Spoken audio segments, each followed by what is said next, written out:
Bonjour à tous et bienvenue pour cette vidéo, encore une fois, bien sûr, d'apithérapie.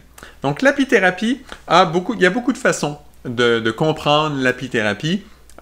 Moi, souvent, ce que j'aime beaucoup faire, c'est de voir le côté subtil, inspirant des abeilles qui nous pousse vers des compréhensions plus grandes.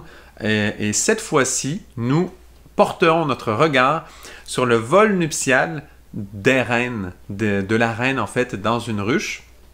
Quand elle vient au monde, la reine, sa première préoccupation, presque après manger, là, sa première préoccupation, ça va être son vol nuptial.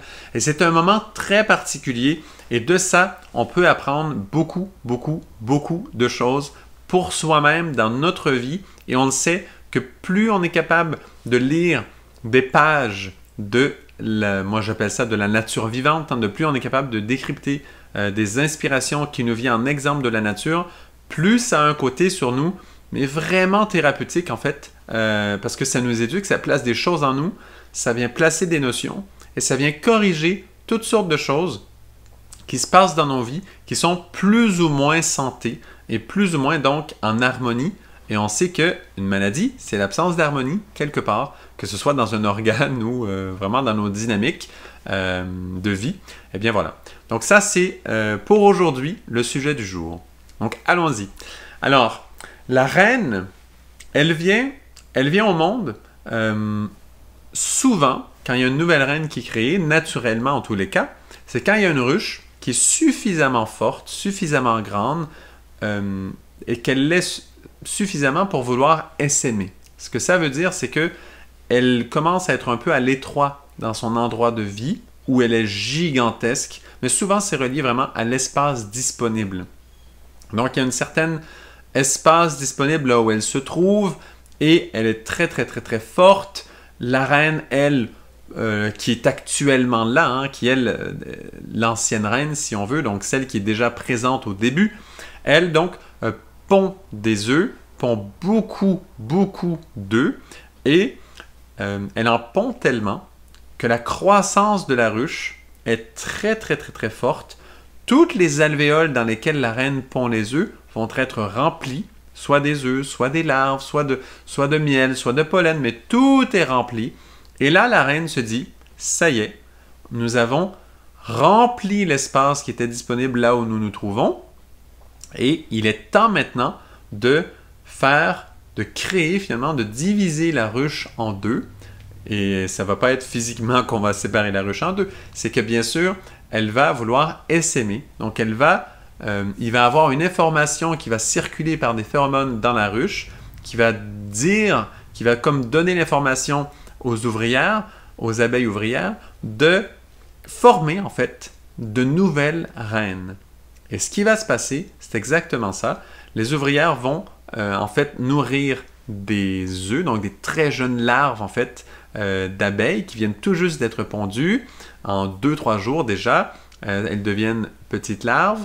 Et là, elles vont les nourrir uniquement à la gelée royale. Et la gelée royale a cette capacité quand même de complètement changer l'activité des gènes de ce fameux œuf qui serait simplement une ouvrière normalement s'il serait nourri de façon normale classique avec ce qu'on appelle le pain d'abeille, mais comme les abeilles vont le nourrir uniquement de gelée royale et elles vont construire autour de cet œuf une cellule de reine qui est plus grande, beaucoup plus grande quand même qu'une alvéole normale, elles vont complètement modifier cette cellule qui va être vraiment de forme ronde, presque cylindrique là, mais vraiment ronde à l'intérieur et non hexagonale, justement, ce qui est très particulier.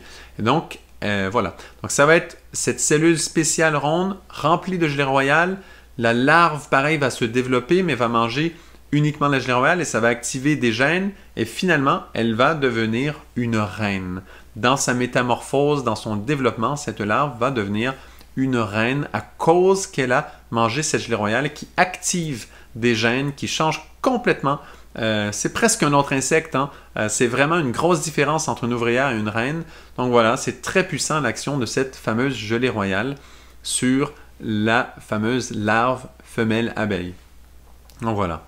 Et c'est comme ça qu'il se crée une reine Quand la reine sera prête, sa métamorphose sera complète, elle sera prête à sortir de cet alvéole, eh bien, la reine mère, celle qui était déjà présente, elle va préalablement, très souvent, elle aura cessé de pondre quelques jours avant, elle aura cessé de manger aussi, en tout cas réduire beaucoup sa consommation de nourriture pour perdre un tout petit peu de masse et se sentir plus légère pour partir à voler. Pourquoi? Parce qu'elle va rassembler une bonne partie de la ruche.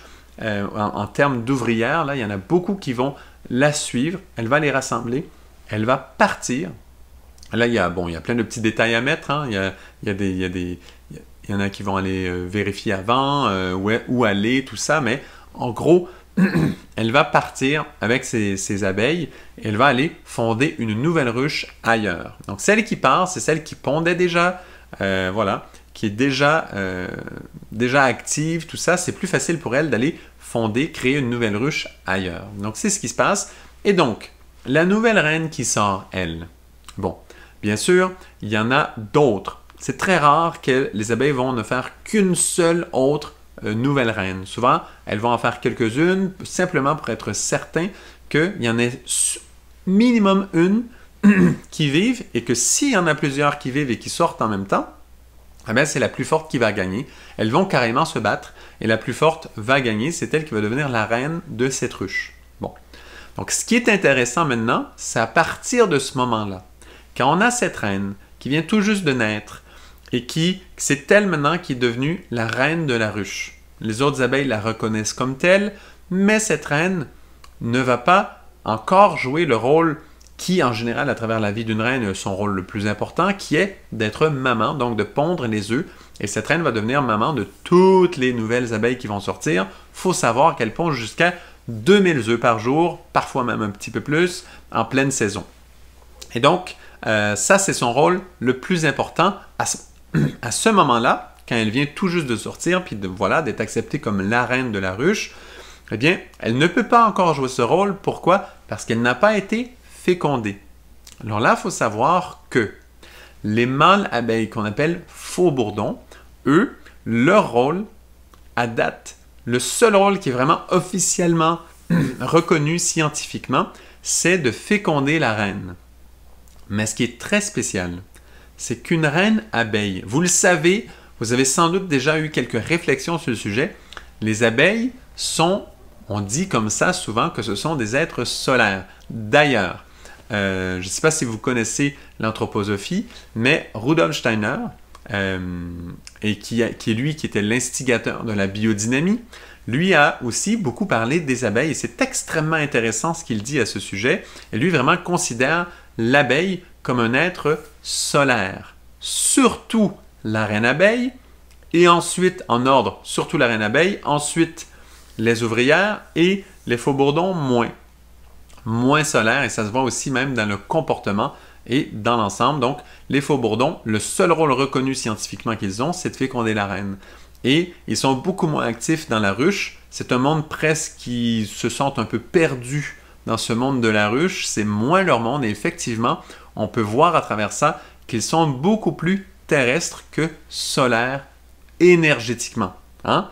Bien sûr, là, il faut s'entendre. Hein? On est dans des domaines là où on parle un peu du domaine. On est dans des choses là carrément, on va dire, ésotériques. Là, quand on parle de côté solaire, côté terrestre, c'est quoi ces notions? Évidemment, il faut s'ouvrir un petit peu, il faut ouvrir un tout petit peu notre intuition pour bien comprendre ce genre de sujet. Voilà. Mais déjà, on sait que Rudolf Steiner avait parlé de ça, l'avait mentionné comme ça, l'avait bien décrit comme ça. Donc maintenant, cette reine, elle, on pourrait se dire, mais c'est simple, elle n'a qu'à être fécondée. On pourrait s'imaginer que ça se passe dans la ruche, les faux-bourdons donc vont féconder la reine et voilà, c'est fait. Eh bien non. Il y a quelque chose de très spécial qui va se passer, et c'est pour ça que j'ai souligné un peu le côté solaire de la reine abeille. C'est parce que la reine, il y a une façon très spéciale. Elle n'a pas, on dit souvent, le nid nuptial ou le lit nuptial, mais dans ce cas-ci, ce n'est pas le cas. Il s'agit d'un vol nuptial. Et la reine, ce qu'elle va faire, c'est qu'elle va partir à voler un beau jour, elle va partir à voler et tous les faux-bourdons du lieu vont sentir les phéromones de cette reine qui part à voler. Et les faux-bourdons des autres ruches autour, les faux-bourdons de la région vont sentir ça. Ils vont partir, ils vont sentir ça, ils vont partir à la recherche, à la conquête de cette fameuse reine qui s'est envolée pour son vol nuptial. Et c'est très haut dans les airs, c'est comme si la reine vole vers le soleil, en tout cas symboliquement c'est vraiment ça. Après, en réalité, elle vole très haut dans les airs, et justement, c'est là très haut qu'il y a un petit test pour les fameux faux-bourdons. Ce ne sont que les plus costauds, que les plus solides qui vont être capables de rester, de suivre cette reine très très très très haut dans les airs. Et finalement, les plus forts, tous les plus faibles, ben, ils n'arriveront pas à se rendre si loin. Ils vont rebrousser chemin ou ils vont carrément, voilà, ils vont souvent rebrousser chemin. Et donc, ils arrivent en haut avec la reine. Et c'est là, en haut, très haut, on va dire symboliquement près du soleil, qu'ils vont s'accoupler. En général, il va y avoir peut-être 10 à 15 faux-bourdons là, voilà, pour l'accouplement. Ce qui fait qu'il y a quand même un bassin génétique varié, ce qui est extraordinaire. Ensuite, la reine va rentrer dans la ruche et à partir de ce moment-là, elle va commencer à pondre les œufs. Et il y a quelque chose de fantastique, c'est que la reine va choisir elle-même si elle pond un œuf mâle ou un œuf femelle. Et en fait, ce qui se passe, c'est que si elle veut pondre un œuf femelle, bien, elle va justement utiliser ce qu'on appelle, on appelle ça une spermothèque, là où justement les mâles qui ont fécondé la reine, bien, tout le sperme, elle va le mettre dans une pochette en elle qui s'appelle la spermothèque. Elle va choisir elle-même, est-ce qu'elle féconde l'œuf ou pas. Si elle le féconde, ça va donner un œuf femelle, donc ça va faire les ouvrières ou les reines, maintenant que vous voyez comment ça se fait. Et si elle ne féconde pas l'œuf, ça va donner un œuf mâle. Voilà, c'est aussi simple que ça. Donc, ça c'est l'histoire. Maintenant, le détail sur lequel je voulais apporter notre attention, et c'est ça pour moi qui est thérapeutique, dans le sens que c'est ça pour moi qui est philosophique et qui vient vraiment toucher le monde de la thérapie, hein, de ces notions-là, c'est le fait que la reine, avant de... En fait, la question c'est qu'est-ce qui détermine le moment de son vol nuptial? Parce que c'est une question extrêmement importante. Parce que tant qu'il n'y a pas vol nuptial, elle ne peut pas pondre. Mais ça, c'est extrêmement clé. Parce que les abeilles en pleine saison vont vivre en moyenne environ 7 semaines de temps. Et donc, plus la reine tarde avant d'avoir son vol nuptial, plus les abeilles qui font partie de la ruche vont vieillir. Et tant qu'il n'y a pas de nouveaux bébés, donc de nouvelles abeilles, bien la ruche s'affaiblit. En pleine saison, ça peut faire très très mal à une ruche si elle ne peut pas avoir de nouveaux bébés régulièrement. Et donc, on pourrait se dire, mais ça serait beaucoup plus pratique si la reine pouvait s'accoupler dans la ruche elle-même. Mais là, on se dit, quand même, il y a une idée de sélection naturelle, il n'y a que les mâles les plus costauds qui vont arriver à féconder la reine en haut comme ça dans les airs. Bon, du coup, on peut dire que l'intelligence de la nature a fait ça pour qu'il y ait une certaine sélection naturelle. Alors qu'il y aurait eu d'autres façons. On pourrait aussi dire que les faux-bourdons auraient pu, c'est pas le cas du tout, auraient pu se battre dans la ruche pour choisir lesquels vont féconder la reine. Mais c'est pas ça du tout le cas. Le cas, c'est que la reine va chercher à voler vers le soleil et c'est ça l'initiation un peu des faux-bourdons. C'est ça le grand test pour voir est-ce qu'ils vont y arriver ou pas. C'est cette fameuse envolée vers le soleil. Et c'est ce qui permet aussi que la reine puisse varier le bassin génétique de la ruche parce qu'elle peut, du coup, aller s'accoupler avec des faux-bourdons d'autres ruches aussi. Hein? Et donc, c'est ça qui permet vraiment de varier le bassin génétique au maximum. C'est cette envolée vers le soleil. Et qui a donc une vision très, très, très grande. Parce que si elle s'accouplerait dans la ruche, ça ne fonctionnerait pas du tout. Ce serait toujours le même bassin génétique, tout le temps, tout le temps, tout le temps. Voilà. Donc, il y a déjà cette raison-là. Mais il y a autre chose qui vient jouer. Et ça, c'est très drôle. Parce que la reine, elle vole. C'est un insecte plutôt petit quand même. Et donc, elle a besoin, physiquement, elle a besoin de conditions adaptées pour faire une envolée comme ça si haute. Qu'est-ce que ça veut dire? Ça veut dire que s'il y a des grands vents, s'il y a de la pluie, eh bien, elle ne va pas partir pour être fécondée. Et donc, elle va attendre un jour ensoleillé, où il n'y a pas trop de vent, un jour agréable, un jour parfait en fait, un jour beau, un jour de lumière, un jour chaud, un jour agréable, un jour, vraiment un jour de lumière, un jour beau pour être fécondé. Et c'est ça qui est le secret pour moi extraordinaire de la reine, c'est qu'elle attend le bon moment pour la fécondation. C'est comme si derrière cette magie du vol nuptial, la nature nous enseignait quelque chose de superbe, c'est que la fécondation, donc l'acte amoureux, eh bien, il est important. Il a un sens clé.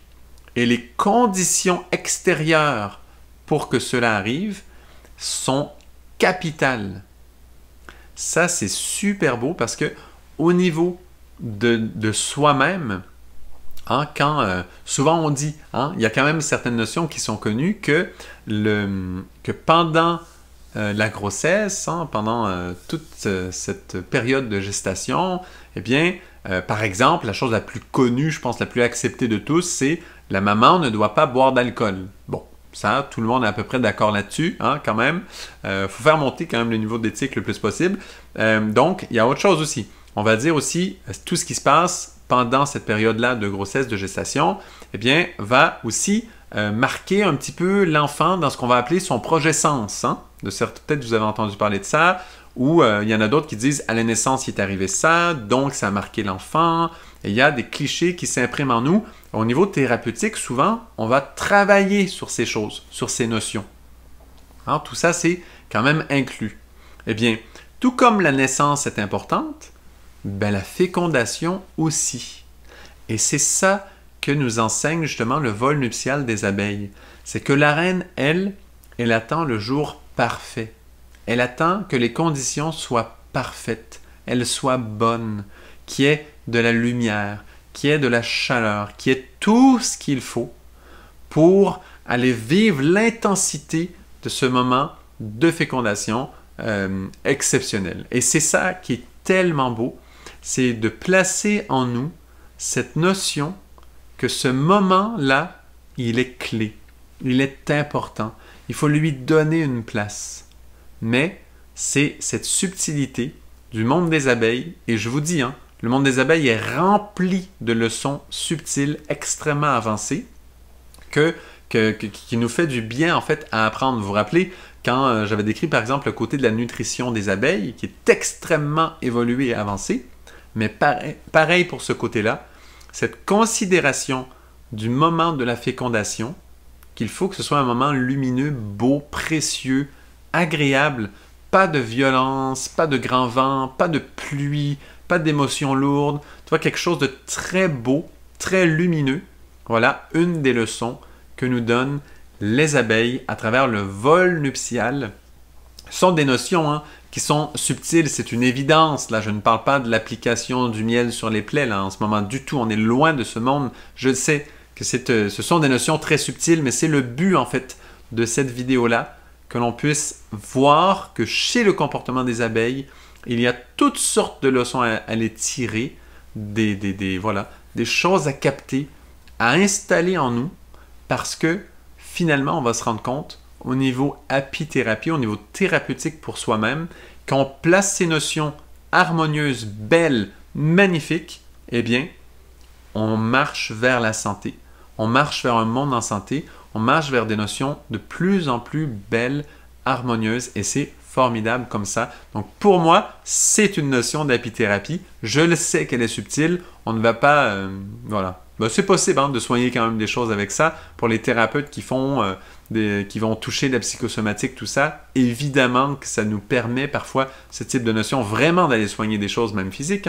Bon, il faut quand même maîtriser la chose.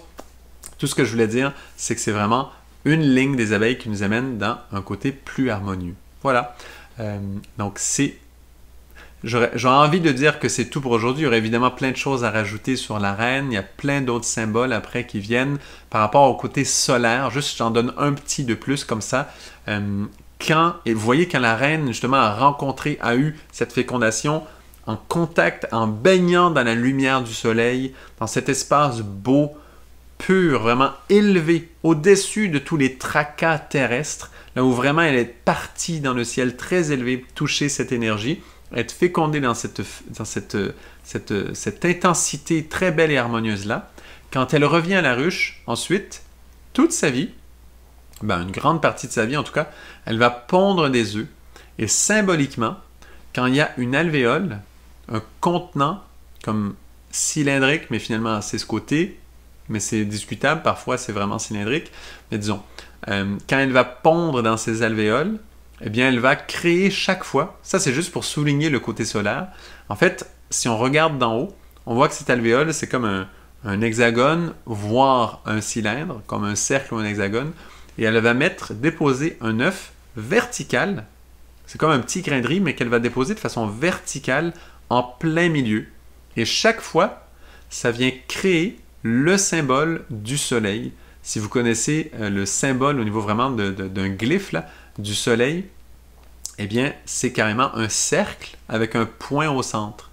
Et la reine, chaque fois qu'elle va pondre un œuf, chaque fois qu'elle va faire un bébé, en fait, eh bien, elle va justement créer ce symbole à chaque fois. Et donc, c'est comme si elle entretient cette force solaire qu'elle a été touchée, cette force harmonieuse, cette force de lumière, cette force de chaleur, cette force de beauté. C'est comme si, simplement à travers ce symbole-là, elle l'ancre chaque fois pour chaque enfant qu'elle va faire.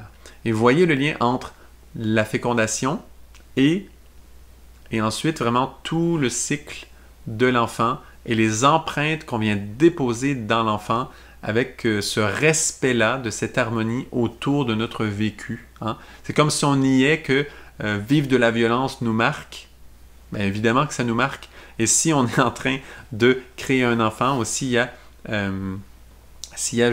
on est en gestation, c'est pareil. Hein. Si on est relié à ça, eh bien, évidemment que ça dépose des traces et on choisit en fait les traces que l'on dépose. Et c'est ça que les abeilles nous enseignent, c'est qu'elles choisissent, la reine abeille choisit de relier chaque enfant à cette énergie solaire, à cette force de lumière belle, lumineuse. Et c'est ça qu'elle fait, et elle le fait même après symboliquement. Et il y aurait plein d'autres petits détails à donner sur ça. Mais je voulais juste ouvrir une petite porte aujourd'hui sur cette reine, ce côté un peu anthroposophique, ce côté relié symboliquement au soleil, tout ça.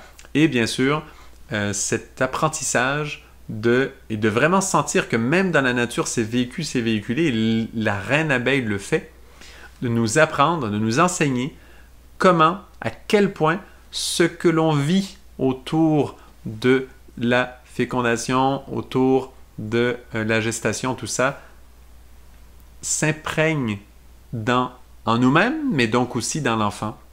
Il y a beaucoup de répercussions pour le futur. Voilà, c'est une petite leçon de nos abeilles. Et donc, ce qui souligne pour moi de façon le plus cruciale, et peut-être que je n'ai pas été suffisamment clair sur ça jusqu'à maintenant, dans cette petite vidéo, à quel point c'est crucial, cette leçon-là, c'est que l'abeille, la reine, même si c'est dangereux pour la ruche qu'elle ne soit pas fécondée rapidement, hein, parce que je l'avais dit, hein, les abeilles vivent environ 7 semaines en pleine saison, donc les ouvrières vivent environ 7 semaines en pleine saison, et donc si elle ne fait pas de bébé pendant 3 semaines, c'est qu'il y a beaucoup d'abeilles qui seront mortes, en fait, et la ruche va être en train c'est un déclin, en fait, hein, faut quand même le savoir. Mais c'est tellement important, les empreintes qui se créent au moment de la fécondation pour la reine abeille, et ce principe qu'elle a placé là, d'avoir un vol nuptial pareil, tellement important, cette éducation-là, que pour elle, c'est plus important ça que carrément le déclin de la ruche et le fait que les abeilles vieillissent et que tout tombe sombre. S'il y a de la pluie pendant 1 mois après que la reine soit née, eh bien, elle ne sera pas fécondée, elle ne fera pas de bébé, elle va attendre patiemment le bon moment.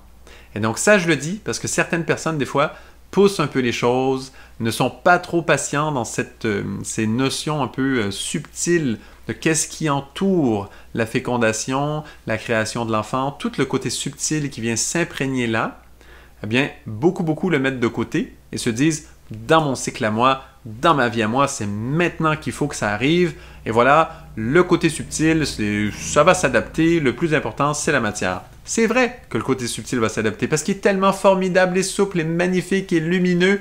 Et on pourrait tout dire sur le côté subtil. Il est tellement bon, évidemment qu'il va s'adapter parce qu'il va toujours être là pour nous soutenir.